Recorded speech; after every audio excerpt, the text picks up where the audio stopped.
du samedi 9 mai. Déconfinement J-2. En même temps que la joie, le soulagement, point aussi une douce nostalgie à l'égard de cette pause, cette parenthèse, cet arrêt sur vie.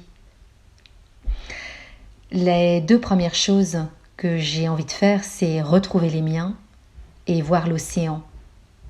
Raison pour laquelle ce soir, je vous lis un extrait de Regarder l'océan de Dominica. Regardez l'eau. J'ai besoin de voir l'eau, la mer ou un fleuve de préférence, un lac à la rigueur. Ça m'est venu avec le temps, ce besoin de sentir l'eau à proximité, sous mes yeux quand j'ouvre la fenêtre. Je suis née dans la plaine, j'y ai passé de longues années. Quand j'en suis partie, j'aspirais au relief et à la profusion des roches, des végétaux.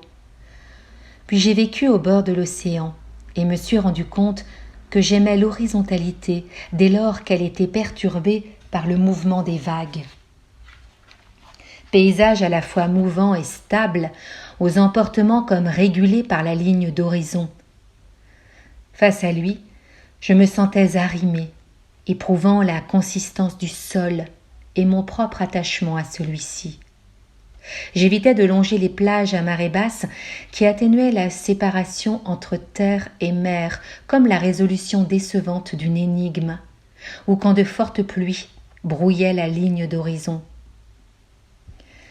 Je n'ai rien vécu de décisif face à l'eau, pas de rencontre, ni de séparation, comme si elle m'interdisait de tels débordements, qu'elle aplanissait l'existence, la réduisant à ce seul besoin, la regarder.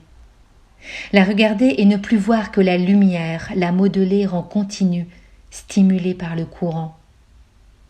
Quand je pense à une mort idéale, je m'imagine sur un banc, face à l'océan, ou derrière la vitre d'un bar en bord de mer, seule,